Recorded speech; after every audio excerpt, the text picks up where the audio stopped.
Pero sa umpisa pa lang, sa NEP pala, sa National Expenditure Program, na wala pa dapat insertions kasi budget pa lang yun wala pang BICAM.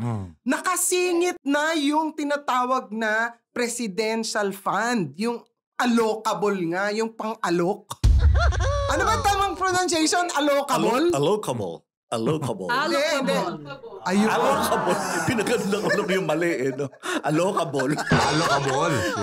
Allocable. There you go. Kanina sa hearing sabi leadership daw, leadership fund or unprogrammed. Pare-pareho lang yun. Yes. Yun ang mga terms nila.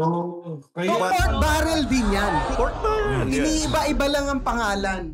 Kaya pala yung mga nagtitistigo, kaya pala allocable. Tumatawag sila, sir. Inaalok nga. Gusto mo ba? Inaalok sila.